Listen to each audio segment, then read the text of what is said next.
Welcome back. Last year at this time, we were bracing for impact. It's been 1 year to the day since Hurricane Irma hit Florida, causing damage throughout the Sunshine State and billions of dollars in damages as well. Sarasota County and the city used your tax dollars to pay for emergency repairs and cleanup.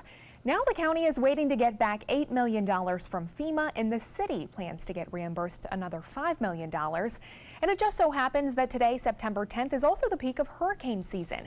Here to discuss all of that and more is our own Chief Meteorologist Bob Harrigan, the Emergency Management Chief for Sarasota County, Ed McCrane, and the Emergency Manager for the City of Sarasota, Todd Kirkering. And Bob, I want to start with you. It has been a year, and you've had decades of experience when it comes to hurricane coverage. Where did this storm stack up compared to other storms that you've had to deal with? Well, I mean, as far as overall wide-reaching storm, this is probably the biggest that I've seen in terms of the west coast of Florida. Now, obviously, Charlie was a small, tightly compact storm. It didn't have that far-reaching impact as this one did, and this one was the scariest, I think, for most residents here, too, because of the enormity of it. I mean, it was a Category 5 for over 3 days, which is a record, and it was a major hurricane for much longer than that. It was also a record. So this one, we had a long time to look at it and watch it, and we knew we were going to be impacted by it. So it was high ranking as far as that goes, and I think it was #1 in terms of fear factor for west coast of Florida. Okay.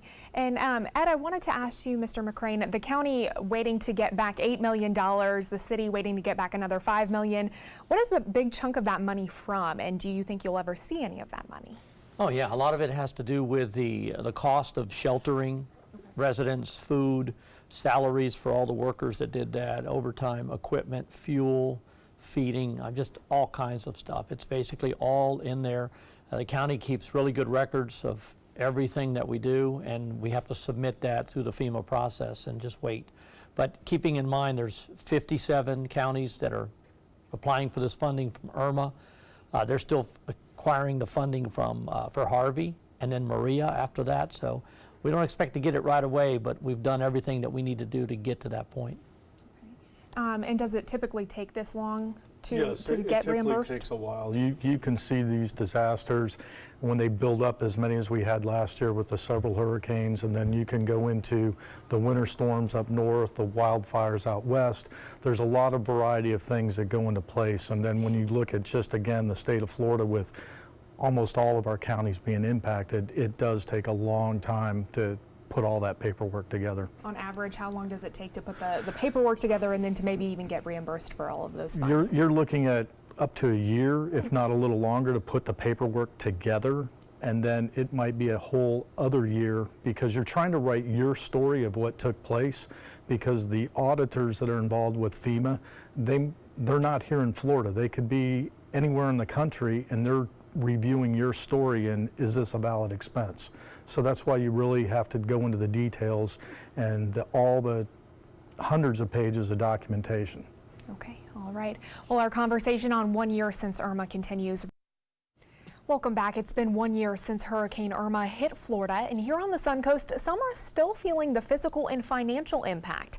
Here to discuss all that and more, our Chief Meteorologist Bob Harrigan, the Emergency Management Chief for Sarasota County, Ed McCrane, and the Emergency Manager for the City of Sarasota, Todd Kirkering. Now, Mr. McCrane, I wanted to ask you how much damage is still out there in Sarasota County, and then how does that compare to Manatee County? Oh, well, you know, it's hard to tell. A lot of it has been already taken care of by the residents through their homeowners insurance.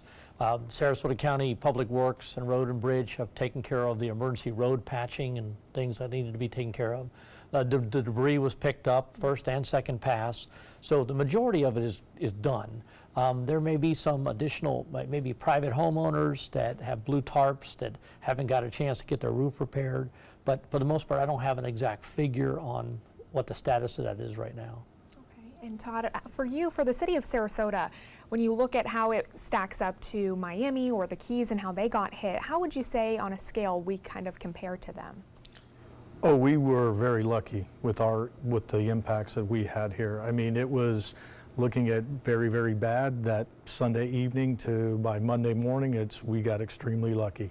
And, you know, in rating it, you know, I'd say, you know, we were in the 3 range as far as what could have happened to us, and and when you dig deep into it, and we're looking at countywide in the city, 2 to 3 months to pick up the debris. Other places further south, they said it might be over a year. So we were very fortunate, in the impacts that took place, and it gave us a lot of good experience for the next one. Okay, and Bob, what sticks out most for you when it comes to Irma? When you look back at today, a year ago, what sticks out the most? What sticks out most is the fact that we dodged a bullet, like you said. I mean, it was amazing that we were potentially dealing with a Category 4 hurricane versus what we really saw is a tropical storm for the most part. Folks who think they went through a hurricane or Category 2 or Category 1, they didn't. What that means is that we have a kind of a false sense of what those storms are. And we've learned that in the past, that people who thought they went through a hurricane based on their address, they really didn't. They got the outskirts of a storm.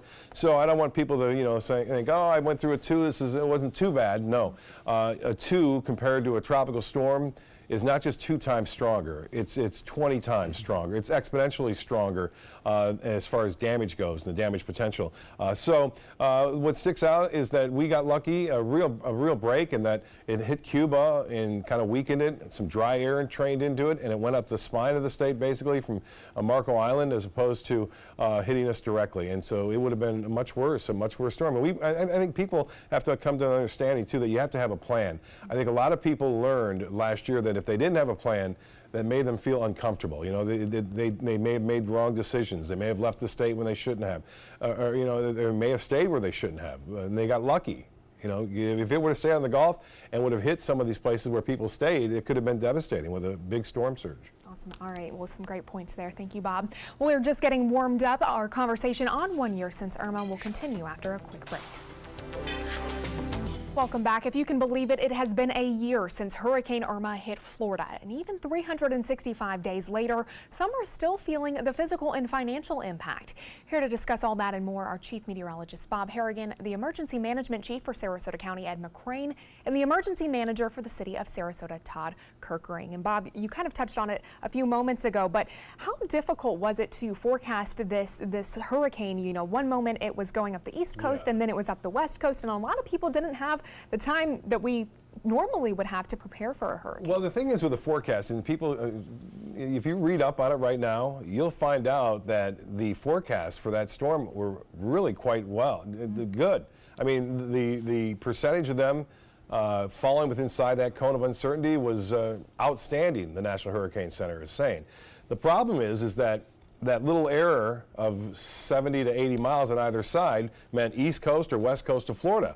So it was waffling back and forth in between there, but that's really a quite accurate forecast when you look back and you do some hindsight forecasting on it. So in reality, the National Hurricane Center did quite well. It's just the fact that it was moving up either on the East Coast or the West Coast made it difficult for a lot of people to plan their escape routes. And so that was the strangest thing about it, is the fact that it hit us in that direction. One that comes from the East or one that comes from the West, you can pretty much guess who's going to get it. It's easy, but one that's going to make a turn right into the state, it's difficult to pinpoint exactly where it's going to do that. And that was the difficult part of making that forecast for Irma. Right. And Mr. McCrane, and for you, Todd, as well, any changes to get debris picked up faster? I know you had mentioned it took a few months, but nothing compared to what it was in the Keys. But a lot of people here in our area were concerned because they felt like that debris was just not getting picked up quick enough. Have you guys worked on any plans for that? Yes, here in the city, what we did this year was that we were up for a renewal of our debris contractor, and instead of selecting one, we selected 3 different debris contractors to have them all under contract. So we realized, with the impacts of Harvey and the other things so widespread, that it would just made better sense to us to say not one, but let's get 3, and hopefully between the 3, we're going to get full crews in order to accomplish the task.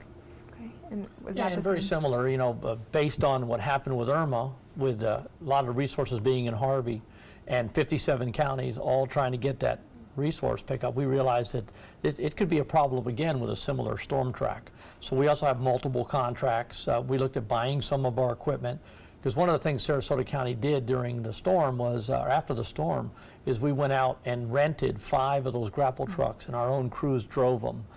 So we're looking at all those possibilities to make it better next time. What have the discussions been like with companies like FPL? I know the widespread outages were a huge concern for many across the Suncoast as well. Is there anything that you guys have improved on in regards to FPL and making sure that people have power? I think our relationships, we've gotten closer and tighter with them, worked out a couple of the smaller issues, we needed crews there, not necessarily to make the repair, but to make it safe for our crews to say, cut the trees out of the road. Well, when there's a power line wrapped up in between, it's unsafe for our people. So, we've worked out a lot of those issues with FP&L to say, have those immediate crews. And then it's the support. And then again, with such widespread from the Keys throughout the state, a lot of their contract support from the other states were already in Texas for Hurricane Harvey, and then everyone heading down to the Caribbean. So resources were tight, and you just had to be able to manage them, and you always are looking for the life safety and the property preservation issues first.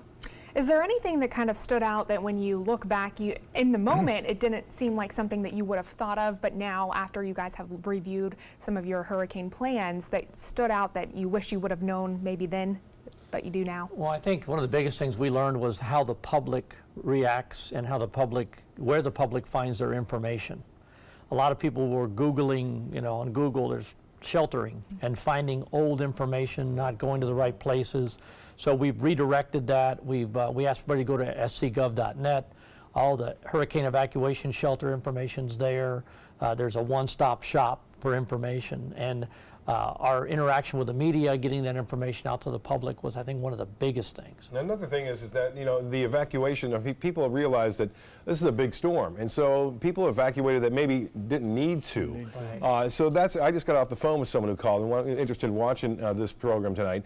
She was outside the evacuation zone. She got nervous late, and was trying to figure out how to get to a shelter. She was east of I-75, and I told her, listen, you're east of I-75, you're more than likely not going to be in an evacuation zone, so you shelter in place. If you don't want to shelter in place, then you should get out of the state if that's your decision, right? If you want to go to a shelter, you can, but you got to do that early. You can't wait until the storm's on you to make those decisions. So make sure you have that in your plan.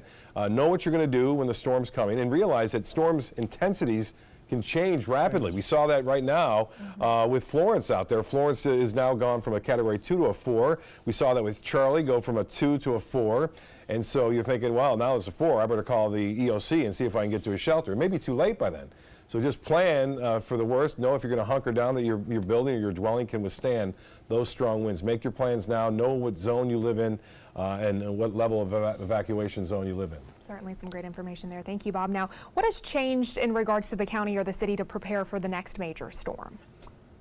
I'll let Ed go first, because a lot of our stuff follows in with him based on some of their decisions. Okay. Well, we did an after-action review. We brought in the former FEMA administrator, Craig Fugate, who had recently retired, and we looked at what did we do well. We had our city partners and all of our response partners come in, and we ended up with 93 recommendations on things we could improve, things that we could change. So we've changed some of our terminology.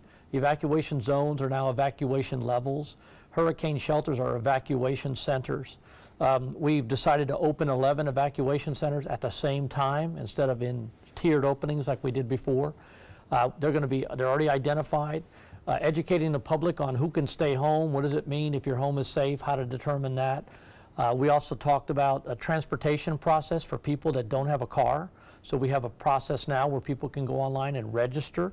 We've done some modifications to our medical needs, special needs sheltering for people that really need that. We had 800 people register or try to register with 3 days up to the storm. And that really put a lot of pressure on the system. So we've asked people, get registered, be part of that program if that's what you need. So a lot of work and a lot of work with our partners to take a look at. And those 93 recommendations are about 85–90% complete. The rest are in progress. Awesome. All right. Well, thank you guys so much. Well, we have to take a quick break. We'll have our final thoughts when we return. Welcome back. Our guests join us for final thoughts. And Bob, I wanted to start with you. It is the peak of hurricane season. What are the lessons learned and what do you want people to know moving forward? Lessons learned is a lot of new people have moved down here over the past 10 years, and we really haven't had a big impact as far as hurricanes go. We had a tropical storm for the most part last year, but it's devastating. It can be devastating, and anything can happen. That's one thing, anything can happen with these storms. Like we're seeing right now with Florence, there's a chance that storm could stay off the Carolina coast right near it for 4 or 5 days, or as the European suggestion, going in as a Category 4 or possibly 5 hurricane. And there are storms that can do all sorts of different things. We saw Charlie make that turn to the right, where it could have been a big deal for. So the point is be prepared and don't think the models have it down pat. They don't, and they won't ever know exactly where the storm is going to go. So have a plan and activate that plan when the warning's put in effect, and know what you're going to do and know how to ride a storm out. The biggest part of a storm, by the way, isn't the wind and the rain and the storm surge. The biggest part is trying to deal with the after effects of a hurricane after it moves through. So remember, it's not easy, it's not fun, and it can be devastating. All right, and for you, Mr. McCrane, any final thoughts? Well, I think Bob covered it very well, and I would tell people, don't forget, we're just at the peak of hurricane season. We still have a lot of time to go. Anything can happen. I would say be prepared, have a kit. Stay informed by watching your local media channels, not the big national channels, because you guys work with us directly and you know what the information that we're providing to the public. And for Sarasota County, go to scgov.net to hurricane preparedness, and we have all the information you need to be prepared right there. All right, and for you, Todd? Yep, and I'd like to focus, the key thing is having that plan. Where are you going to go? We had a lot of people that were waiting on a school near them to open, which it was never going to open. You know, the county has the 11 shelters, know the ones that they're going to open, understand that it's pet friendly. We look at, how well are you looking at things ahead of time? Are you taking care of the vegetative growth around your house? Are you updating your insurance policies? Do I need flood insurance? Those are all the little things, and then making sure that someone out of the area knows where you're going, because we were inundated at the police department with calls. Do you know where my grandmother went to? And it's like, no. Where did they go? We can go by their home, but we don't know exactly where they're at. So it's like keeping people informed of your plan also is very important. Awesome. All right, thank you so much for both of us for joining us, and also thank you to Chief Meteorologist Bob Harrigan, who joined us this evening. Coming up next, we also want to thank Chief Ed McCrane and the Emergency Manager for the City of Sarasota, Todd Kickering, for joining us tonight.